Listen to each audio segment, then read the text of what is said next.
Welcome সকলকে। আজকে আমাদের উড়ান পাঠশালার পক্ষ থেকে যে গ্রুপ সিডি সেশন চলছে তার আজকে 19তম সেট আমরা ডিসকাশন করব, যেখানে যে আমরা জানি যেমন গ্রুপ সিডি এক্সাম যার একটা টেন্টেটিভ ডেট ঘোষণা হয়েছে 18ই জানুয়ারি 25শে জানুয়ারি 2026 সালে। সো সেখানে আমাদের কোয়েশ্চেন্সে মোটামুটি 20 মার্কসের জিএস বা জিকে পার্ট থাকছে, ইনক্লুডিং কারেন্ট অ্যাফেয়ার্স। তো আজকে আমরা কারেন্ট অ্যাফেয়ার্স অ্যান্ড জিকের একটা প্র্যাকটিস মক সেশন নিয়ে এসেছি। সেই সেশনের ফার্স্ট কোয়েশ্চেন দেখো, বলছে 2013 সালে গুজরাটের নর্মদা জেলায় শুরু হয় ভারতের উচ্চতম স্ট্যাচু অফ ইউনিটি তৈরির কাজ। এটা বড় সর্দার বল্লভভাই প্যাটেলের নামে হয়েছিল। সর্দার বল্লভভাই প্যাটেলের এই স্ট্যাচুর উচ্চতা হলো 182 মিটার। উচ্চতা হিসেবে 182 মিটার বেছে নেওয়ার কারণ কি? তার কারণটা কি? একটা বলছে number of assembly seats in Gujarat. গুজরাটের বিধানসভা সদস্য সংখ্যা হচ্ছে 182টা সিট, তাই জন্য 182 বাছা হয়েছে। Okay. Number of days in Sardar Vallabhbhai Patel spent in jail, না এটা বি হবে না। হাইট অফ বল্লভ, না 182 সেন্টিমিটার না। তাহলে এ ইজ দ্য কারেক্ট সেন্টার। কেন? এটা না জানলে করাটা একটু ডিফিকাল্ট, কেন বিধানসভার বিধানসভা সিট হচ্ছে 182টাই, তাই জন্য 182টা রাখা হয়েছে। কেন? সর্দার বল্লভভাই প্যাটেলের স্বাধীনতার আগে যে প্রায় 353টা মতো যে স্বাধীন দেশীয় রাজ্যগুলো ছিল সেগুলোকে ভারতের সঙ্গে জুড়তে, একত্রিত করতে হেল্প করেছিল। ইউনাইটেড ইন্ডিয়া বা ইউনিয়ন অফ ইন্ডিয়া তৈরি করতে হেল্প করেছিল। তাই জন্য এই মূর্তিটাকে বলা হয় স্ট্যাচু অফ ইউনিটি, একতার প্রতীক। তাই জন্য সেই সেন্সে আমরা বলবো গুজরাটের অ্যাসেম্বলি সিট বা বিধানসভা সদস্য সংখ্যা 182টা বলে সেই জন্য এই মূর্তির উচ্চতা করা হয়েছিল 182 মিটার।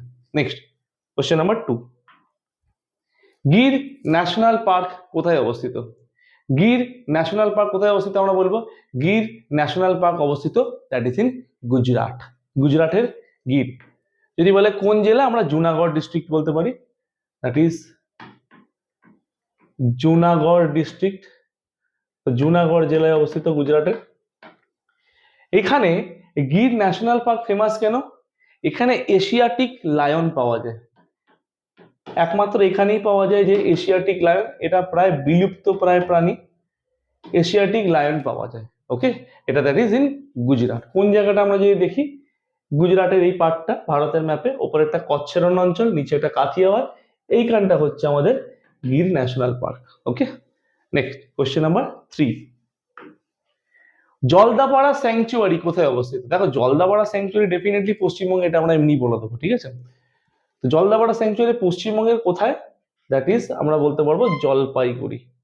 আমি যে এলপি লিখে দিলাম, জলপাইগুড়িতে অবস্থিত জলদাপাড়া স্যাংচুয়ারি বা অভয়ারণ্য। নেক্সট কোশ্চেন নাম্বার 4, কায়াত এটি কোন দেশের মুদ্রার নাম? দেখো কায়াত হচ্ছে মায়ানমারের মুদ্রার নাম। মায়ানমারের মুদ্রার নাম হচ্ছে কায়াত। আর সৌদি আরবে এটাকে মুদ্রাকে কি বলা হয়? রিয়াল বলা হয়। তাহলে মায়ানমারের মুদ্রার নাম হচ্ছে কায়াত। ইন্দোনেশিয়াকে বলা হয় rupiah. Okay. Next, Goa shipyard limited GSL কখন প্রতিষ্ঠিত হয়? দেখো গোয়া শিপইয়ার্ড লিমিটেড যদি আমরা বলি যে ভারতের সব থেকে ছোট রাজ্য গোয়া, এই অঞ্চলে লোকেটেড। এই জিএসএল প্রতিষ্ঠা হয় 1957 সালে। এরা কি করছে? এরা বিভিন্ন যে আমাদের নেভাল শিপস গুলো আছে, বিশেষ করে যুদ্ধ জাহাজ যেগুলো রণতরী আছে, সেগুলো তৈরি করার ক্ষেত্রে গোয়া শিপইয়ার্ড লিমিটেড কাজ করে থাকে। নেক্সট পরবর্তী question, question number 6, Kalidas award নিচের কোনটির সঙ্গে যুক্ত? দেখো কালিদাস অ্যাওয়ার্ড এখানে বলছে music and performing arts, literature, dance, philosophy. Kalidas award mainly দেওয়া হয় কিসের ওপর? মিউজিক অ্যান্ড পারফর্মিং আর্টস এর ওপর। এই কালিদাস অ্যাওয়ার্ড কোন স্টেট দিয়ে থাকে? কালিদাস অ্যাওয়ার্ড দিয়ে থাকে মধ্যপ্রদেশ সরকার, বা আমি লিখে দিচ্ছি এমপি গভর্নমেন্ট। কত সাল থেকে কালিদাস অ্যাওয়ার্ড দেওয়া চালু হয়েছে? 1981 সাল থেকে কালিদাস অ্যাওয়ার্ড দেওয়া কিন্তু চালু হয়েছে। Okay. Next question number 7, Melghat tiger reserve কোথায় অবস্থিত? দেখো মেলঘাট টাইগার রিজার্ভ আমরা যদি বলি, এটা অবস্থিত হচ্ছে মহারাষ্ট্রে। আমাদের টাইগার রিজার্ভ, আমাদের যদি টাইগার রিজার্ভ যে প্রজেক্ট, টাইগার রিজার্ভ যে প্রজেক্ট, এটা আমাদের ভারতে কবে চালু হয়েছে?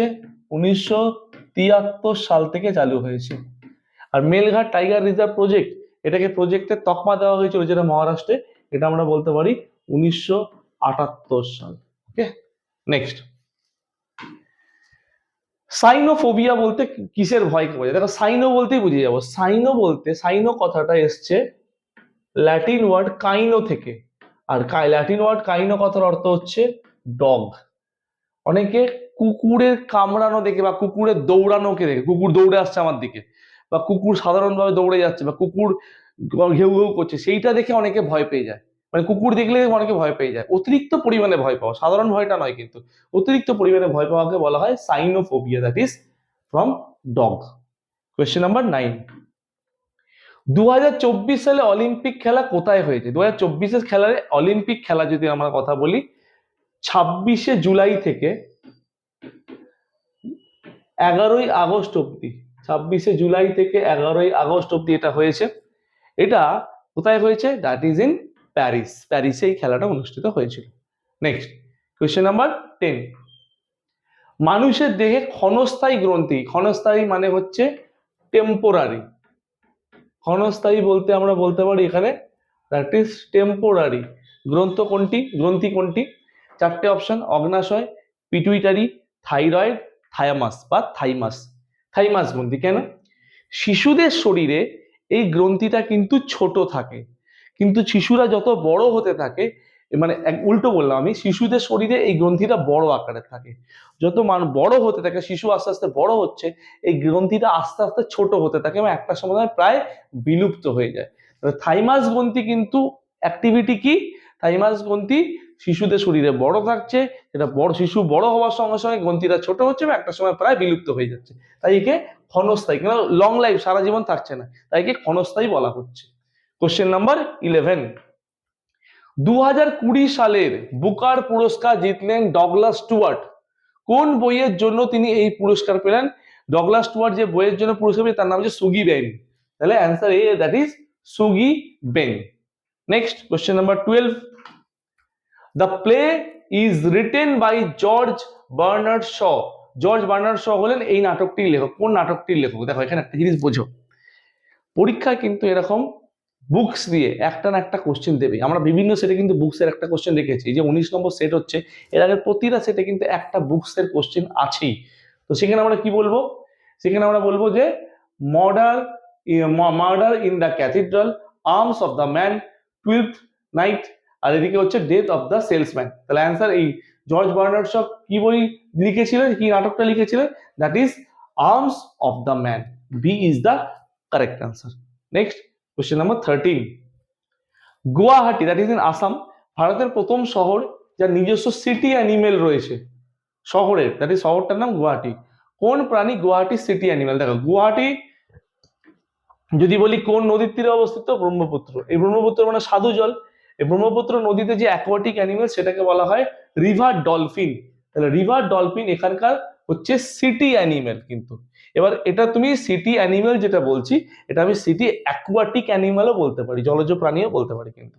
Next question number 14, Kaziranga national park কোথায় অবস্থিত?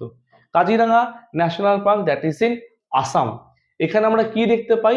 এক শৃঙ্গ গন্ডার, বা আমরা বলতে পারি যে ওয়ান হর্ন রাইনো, এক শৃঙ্গ গন্ডার বা ওয়ান হর্ন রাইনো আমরা কিন্তু দেখতে পাই, that is Kaziranga national park.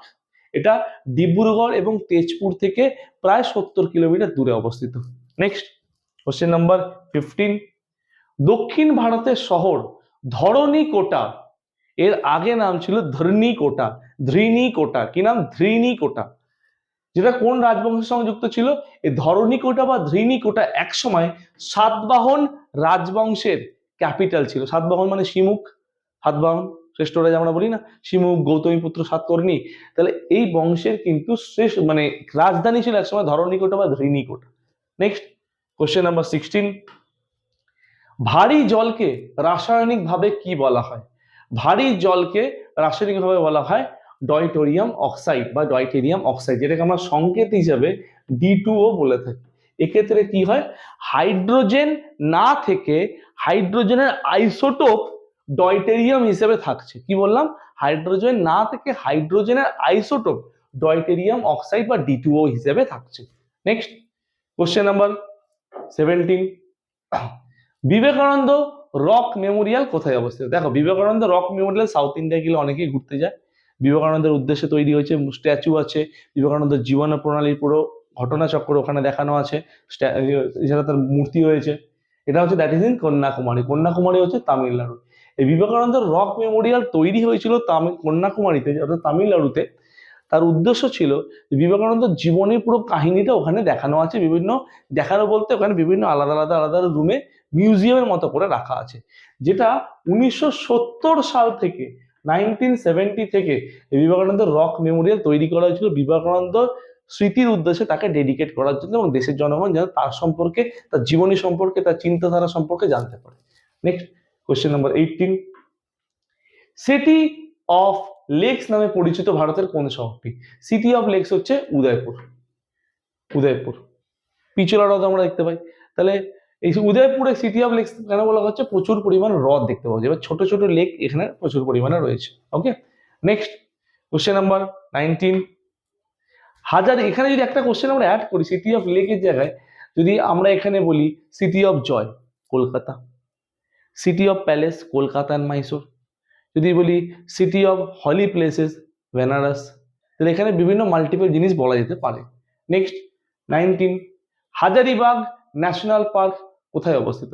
Hazaribagh national park that is in Jharkhand. মাথায় রেখো, হাজারিবাগ শহর থেকে 19 কিলোমিটার দূরে আমাদের হাজারিবাগ ন্যাশনাল পার্ক রয়েছে। কি বললাম? হাজারিবাগ শহর থেকে 19 কিলোমিটার দূরে রয়েছে Hazaribagh national park that is in Jharkhand. Next, আর আমাদের আজকের লাস্ট কোশ্চেন, কোশ্চেন নাম্বার 20, 20 নম্বর কোশ্চেন যদি আমরা আলোচনা করি, 2024-25 সালে মানে আইএসএল, মানে লাস্ট এটা আইএসএল চ্যাম্পিয়নশিপ হয়েছে, ঠিক আছে, ফুটবলে। তো এটা কোন দল জিতেছে? চ্যাম্পিয়ন হয় কোন দল? অ্যাথলেটিকো দিয়ে Kolkata, Chennaiyin FC, Bengaluru FC, Mohun Bagan super giant. Definitely মোহনবাগানই জিতবে। তাহলে কে জিতেছে? That is Mohun Bagan. তাহলে মোহনবাগান কাকে হারিয়েছে? বেঙ্গালুরু এফসি কে। স্কোর কি ছিল? 2-1, মানে মোহনবাগান 2, বেঙ্গালুরু এফসি 1, মানে 2-1, মানে 1 গোলে জিতেছে। তাহলে বুঝতে পারছো অ্যান্সার হচ্ছে কি? মোহনবাগান সুপার জায়ান্ট, এটা হচ্ছে অ্যান্সার। তাহলে আমাদের 20টা কোশ্চেন আমরা আজকে শেষ করলাম সেট 19-এর। পরবর্তী সেশনে আমরা সেট 20 নিয়ে ডিসকাশন করব। টিল দেন সকলকে thank you, and stay tuned with Udaan.